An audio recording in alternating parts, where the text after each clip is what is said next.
ආයුබෝවන් අද අපි මේ වීඩියෝ එකෙන් කතා කරමු කඩුගන්නාව සිද්ධියේ මියගිය පිරිසගේ විස්තර සහ මෙම සිද්ධියේ මුල මැද අග සම්පූර්ණ කතාව. කොළඹ මහනුවර ප්‍රධාන මාර්ගයේ පහළ කඩුගන්නාවේදී නිවසක් සහ හෝටලයක් මතට පෙරේදා උදෑසන 8:40ට පමණ සිදු වූ මෙම ඛේදවාචකයෙන් 6 දෙනෙකු මිය ගොස් ඇති අතර සිව් දෙනෙක් තුවාල ලැබූහ. විශාල ගල් කුට්ටියක් සමග පස් කන්දක් කඩා වැටීමෙන් නිවස සහ ආපනශාලාව සුම්බුන් ගොඩක් බවට පත්විය. එයට යට වූ පිරිස අතර එහි සේවකයන් මෙන්ම ආහාර ගැනීමට පැමිණි අය ද සිටි බව පොලිසිය පැවසීය. තුවාලකරුවන් කර්ණවැල්ල මූලික රෝහලට ඇතුළත් කර ඇත. එහි එක් සේවිකාවක් පැය 6කට පමණ පසුව සහන කණ්ඩායම් විසින් නිරුපද්‍රිතව බේරා ගනු ලැබුවාය. අනතුරෙන් මරණයට පත්ව ඇති පහත සඳහන් පුද්ගලයන්ය. වැලිගල්ල ගල්ලවුණ පාර්ලිපිනේ පදිංචි පේරාදෙණිය විශ්වවිද්‍යාලයේ ඉංජිනේරු පීඨයේ කතිකාචාර්යවරයෙකු සමරකෝම උද්‍යන්සේලාගේ ලහිරු මදුසංක පහළ කඩුගන්නාව හිඟුල ප්‍රදේශයේ ආපනශාලාවේ හිමිකරුගේ පියා වූ රාසලිංගම් කරුණාකරම් අනතුරටපත් ආපනශාලාවේ හිමිකරුගේ බිරිඳ වූ කිසාලංගම් නිශාන්ති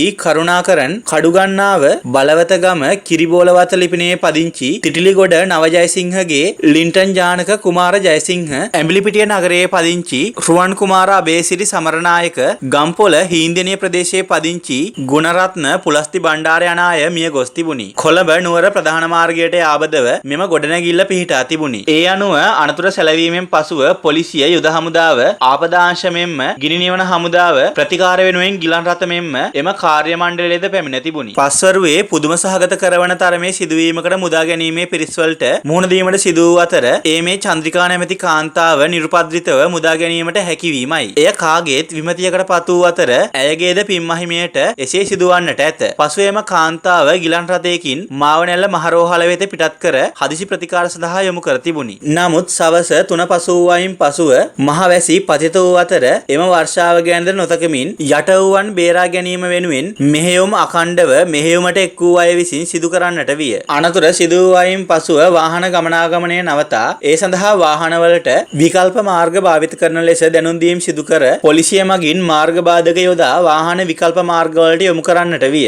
නමුත් අනතුරට පත් වූ අය මුදා ගැනීමට සමහර අවස්ථාවල මෙය නැරඹීමට පැමිණි ජනතාව හිරිහැරයක් විය. ඔවුන් ඉවත් කිරීමට පොලිසියට විශාල පරිශ්‍රමයක් දරන්නට සිදු විය. කඩුගන්නාවේ නායෑම් මීට පෙරත් වාර්තාවීම් සිදුවත් මෙලෙස ජීවිත හානි රැසක් සිදුවෙමින් මහා විශාල ඛේදවාචකයක් සිදු වූ පළමු අවස්ථාව මෙය විය. ගණේ තැන්න සහ පහළ කඩුගන්නාවේ පළතුරු කඩපේලිය පසු කරමින් මාවනැල්ල දෙසට පැමිණෙන විටදී පහළ කඩුගන්නාවේ ඉපැරැණි අම්බලම පසු කර හරියටම වංගු 3ක් පමණ පසු කළ පසු මේ නායකගේ ස්ථානය කොළඹ නුවර ප්‍රධාන මාර්ගයේ කඩුගන්නාව කන්ද දෙසට වන දිශාවෙන් පිහිටා ඇත. අඩි 600කටත් වඩා උසක් මෙන්ම බැලූ තෙක්මානයේ කොළ පැහැති හර්ණ වර්ණයන්ගෙන් මෙන්ම මහා විශාල ගල් පර්වතය එහි තිබෙනු දැකගත හැකි වන අතර නායකගේ කොටසට මුදුනින් ඇති ගලේ එක කොටසක් ගැලවි පස් සමග පැමිණ මෙම ඛේදවාචකයේ සිදු වී තිබුණි. බොහෝ දෙනෙකුගේ හද කම්පාවට ලක් කරන මෙම සිදුවීමේදී පේරාදෙණිය විශ්වවිද්‍යාලයේ ඉංජිනේරු පීඨයේ කතිකාචාර්ය ලහිරු සමරකෝන්ට සිය ජීවිතය අහිමි වූයේ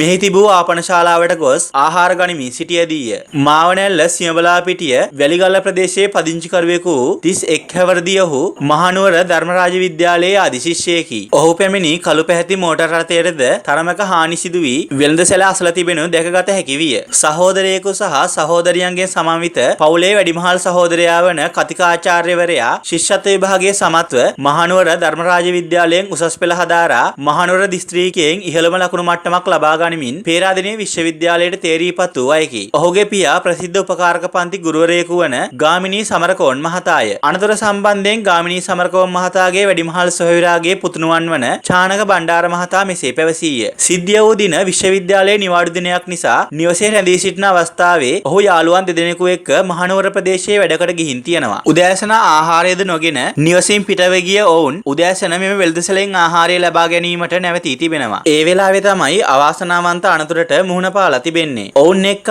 එක් යාළුවෙක් මෙම එලිමහන් හෝටලයේ සුන්දරත්වය දැක බලා ගැනීමට පැමිණ ඇති බව දැනගන්න ලැබුණා. අනෙක් දෙදෙනා පමණක් අනතුර වූ ආපනශාලාවේ රැඳී සිට තිබෙනවා. පසුව මෙම අවාසනාවන්ත අනතුරට ඔවුන් දෙදෙනාම මුහුණ දීලා ඒ අතරින් කතිකාචාර්යවරයාට දිව්‍ය හිමි වුණා. ඔහු සමග සිටි අනෙක් යාළුවාගේ ජීවිතය වාසනාවකට වගේ බේරලා තිබුණා. ඒත් ඔහු තුවාල ලැබුවා. ලහිරු සමරකෝන් කියන්නේ උපතින්ම හැකියාවන් රැසක් සහිත පුද්ගලයෙක්. ඔහු කැරම් ක්‍රීඩාවෙන් සමස්ත ලංකා මට්ටමේ ජයග්‍රහණ ලබාගෙන තිබෙනවා. ඕනෑම මිනිස් ස්වරූපයක් එලෙසින්ම සිතම් කිරීමේ හැකියාව ඔහුට තිබුණා. අධ්‍යාපනය අතින් පාසලේ පළමු තැන ලබාගත් දක්ෂ නිහතමානී පුද්ගලයෙක්. මෙම පස්ගන්ධ සහ ගල් පර්වතයෙන් යට වූ පිරිස මුදා ගැනීමේ මෙහෙයුමෙන් මුලින්ම ගොඩගත්තේ කතිකාචාර්යවරයාවයි. ඔහු රෝහල වෙත ගෙන යන විටත් මෙලොව හැර ගොස් සිටියා. ඔහුව මුලින්ම හඳුනා ගැනීම සිදු කළේ මාවනැල්ල මූලික රෝහලේ සේවය කරන සුනේත්‍රා සමරකෝන් විසිනුයි. ඇයගේ බාප්පාගේ පුතණුවන් මෙලෙස දිවි අහිමි වූ බව ඇය පවුලේ සැමට එම අවස්ථාවේදී තා සංවේගයෙන් දැනුම් දී තිබුණා. ඇය මාවනැල්ල රෝහලේ සේවයට යන අතරතුර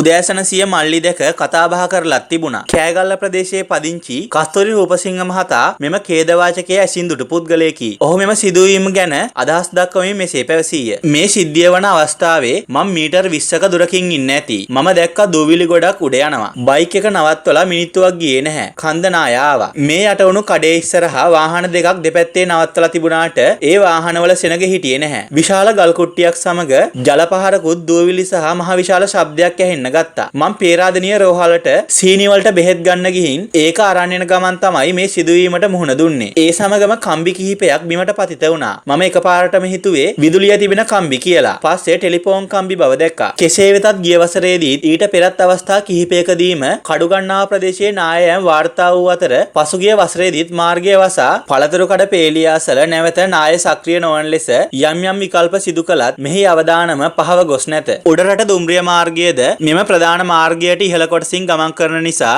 එහි කම්පනයක්ද මෙම තත්ත්වයන් ඇතිවීමට බලපානු ඇතැයිද වගකිවිය යුතු අංශ විශ්වාස කරයි. තවද වියලි දේශගුණය පවතින කාලයේදී මෙම නායෑම සිදු වූ ස්ථානයට ඉහළ කන්දට ගිනි තැබීම අවස්ථා කිහිපයකදී සිදු වී ඇති අතර කිසිදු සැලසුමක් නොමැතිව සිදු කරන ඉදිකිරීමද මෙම අවදානම් කොටසේ සමහර තැන්වල වාහන සේදීම් යනාදිය සිදු කිරීමත් මෙවැනි ඛේදවාචකයන්ට අනපේක්ෂිතව මුහුණ දීමට බලපාන සාධකයකි. මේ ගැන ඔබගේ අදහස පහතින් කමෙන්ට් කරන්න. ඒ වගේම අපේ channel එක subscribe කරන්න. මේ වීඩියෝ එකටත් like එකක් දාලා මේක තවත් කෙනෙක්ට බලන්න share කරන්නත් අමතක කරන්න එපා.